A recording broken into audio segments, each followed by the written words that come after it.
Welcome back to a brand new spoiler review here on Max Talks Movies. And today we're starting our weekly spoiler breakdowns of the Apple TV Plus murder mystery comedy show, The Afterparty, and season 2, which just dropped today on Apple TV Plus with its first 2 episodes. If you're new to the channel, please subscribe, ring the bell if you're new to the channel. I do movie reviews, these types of TV show reviews, movie rankings, and a weekly box office breakdown show. So please subscribe, ring the bell if you're new to the channel. Comment down below. What are your thoughts? First of all, did you really like the first season of The Afterparty? Are you excited for this weekly binge? Tell me, I want to do this every week. What are your guys' week, episodes 1 through 2? Who do you think is the killer or killers of this season of The Afterparty? I want to keep doing this because I want to see if we can finally predict together who the killer is by the time we get to the season finale in 8 weeks' time.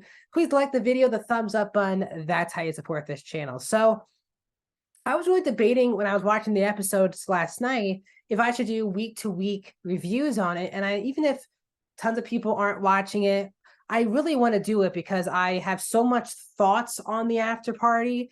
And obviously enough people watched it in order to get a season 2. Again, I already did a spoiler and non-spoiler review of season 1 on the channel. So even if you haven't, this is going to be full spoilers of not just season 1, but also the first 2 episodes of season 2. So be warned there. If you've not seen anything of The Afterparty, I highly, highly recommend it. It is one of my favorite shows of 2022. And it's one of my favorite shows. It's very original, and I am very excited to talk about it. So this season, obviously, is completely different from season 1. We have 3 returning characters to this season of The Afterparty. That is Sam Richardson's Anik, Zoe Chow's Zoe, and Tiffany Haddish returning as Danner. She was a police officer and detective in the first season of the show, but as we learn in the first episode of this season, she has quit the police. So she is back on run. That's why she's actually a really interesting inclusion into this season. So I'm not going to break down scene for scene like I usually will at the show week to week. I'm going to do my best to cram in kind of episodes 1 through 2 kind of together. I think the show is off to a very good start. And I think they brought back probably the right 2 characters. They now, Brett, played by Ike Barinholtz in season 1, obviously was mentioned a lot in this first 2 episodes because he was obviously the ex-husband of Zoe. That was also interesting. Again, Xavier was brought up on multiple occasions as well, but not for any particular reason. Xavier's dead. Obviously, he was the person who died in the first season. So the new actors in this season, we have actors like Ken Jeong, who plays Fang, who is the father to Zoe and Grace. Grace played by Poppy Liu. You have Isabel, played by Elizabeth Perkins, Jack Whitehall as Sebastian, Zach Woods as Edgar. You have Vivian Wu as Vivian. You have John Cho as Ulysses, Anna Conkle as Hannah, and you also have Paul Walter Hauser as Travis. So in the first season of The Afterparty, obviously it was this a high school reunion gone wrong. They go to an after party at this very famous person's house, and Xavier, the person who runs the place, he's the most famous person, he gets killed. It's all these people who know each other. They're all haven't seen each other in 15, 20, how many years ago it was. This time it is a wedding. And this is the wedding of Zach Woods' character Edgar and Grace, played by Poppy Liu. So it's Grace and Edgar's wedding. Obviously, Grace is the sister of Zoe. So this is the first time Anik, who finally took the chance on trying to make a relationship with Zoe, first time that he's meeting his family and her family. The goal is to get their blessing so he can propose to her that weekend. But things go wrong in this season of The Afterparty, as Zach Woods as Edgar is the one who is killed. He was just laying in bed. Both him and his lizard die in the opening scene. They kind of go through all the shots.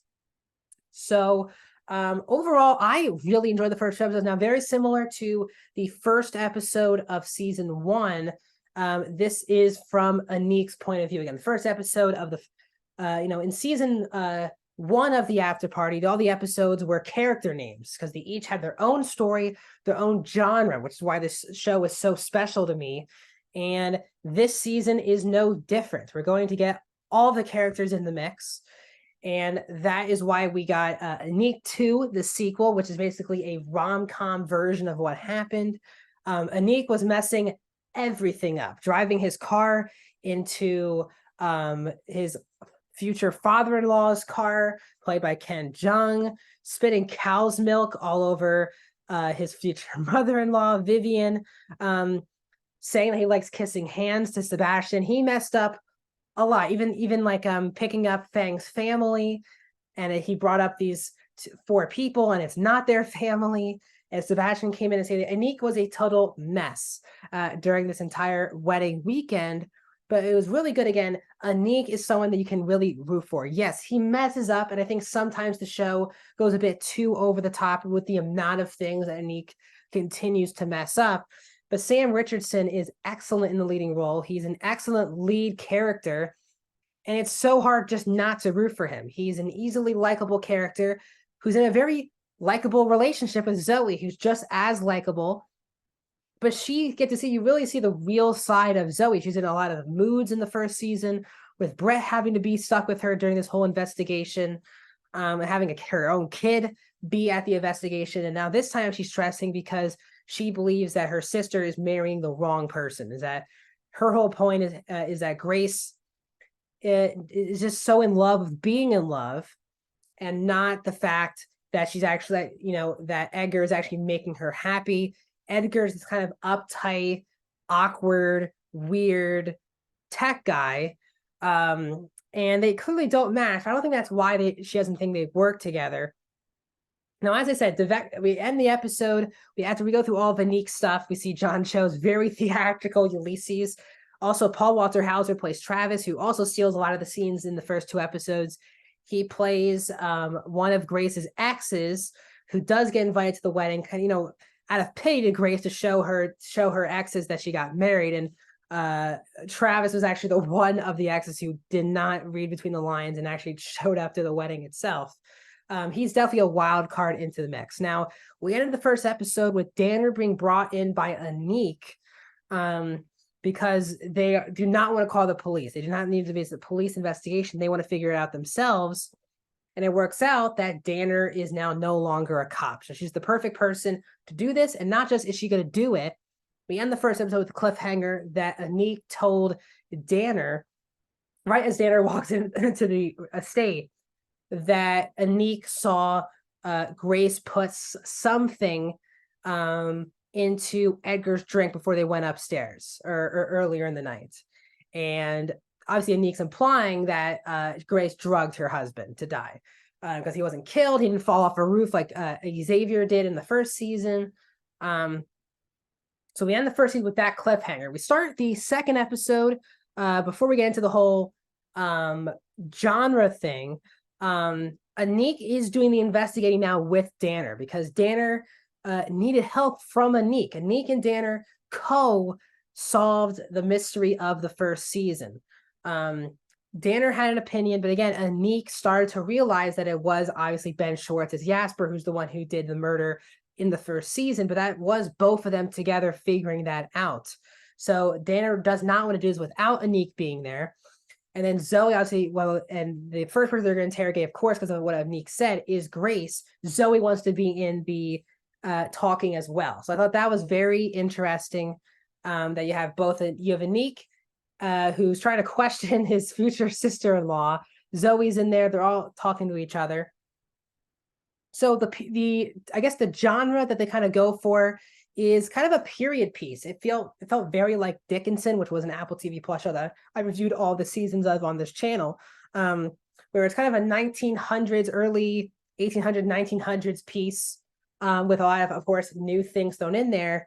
But that's how Grace saw her romance with Edgar, which I found very interesting, because obviously during that time, especially when you watch it, the whole point of Dickinson is that all these women are supposed to marry someone. They're told who to marry, and that's how they go about their lives. And very interesting that Grace told her love story through those lenses, which I think sets up a lot of things.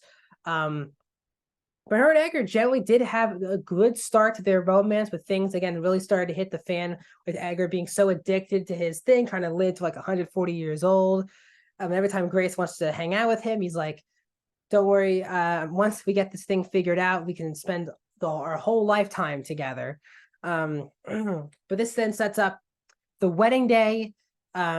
He makes her sign like a prenup and all these different things. But we learn that Edgar goes to sleep around like 9:30. We learned Zoe tells us that, Grace is a night owl. She likes to hang out late.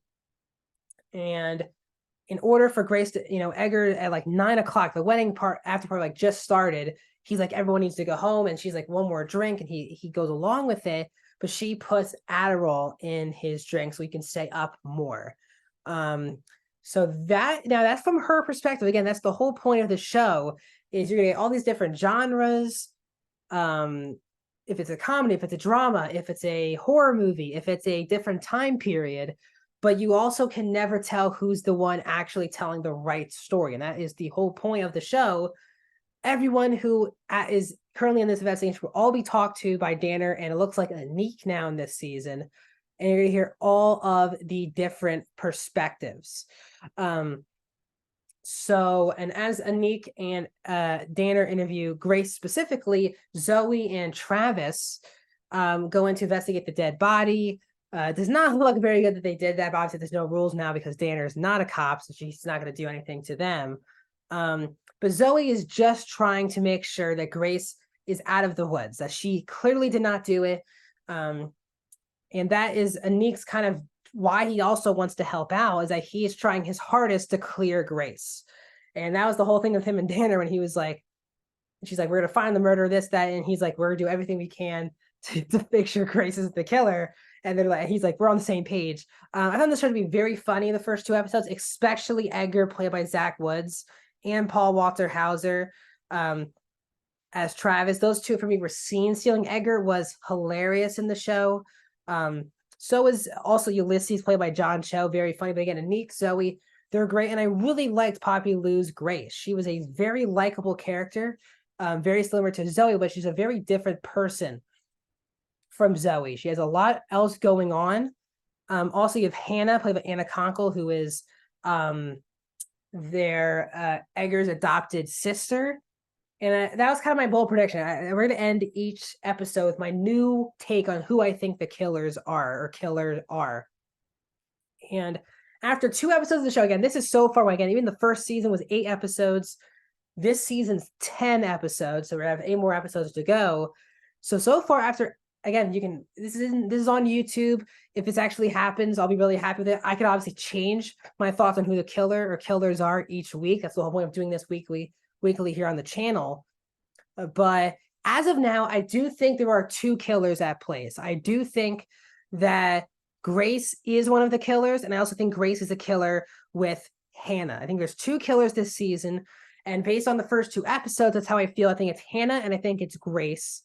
My reasoning is it does seem a good alibi for Grace, that she was just kind of laying on the bed next to him, and she wakes up and he's dead. It seems too easy.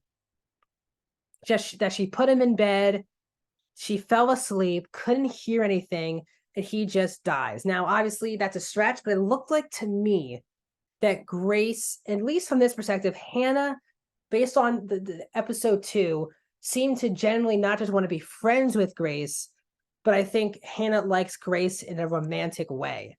So I think Hannah, for sure, if I had to pick one killer, if there was only one killer, I would pick Hannah right now. But if I had to pick 2 killers, I think it would be Hannah with Grace, because I think there is a romance that was kind of felt was there. And it just rang my bells right away when I was watching the episode. So let me know, who do you think are the killer or killers after watching the first 2 episodes? I'll be back every week with a new spoiler review of the new Afterparty and giving my new prediction of who I think the killers are this season. Can't wait to keep talking about more of the Afterparty. I'll talk to you guys soon.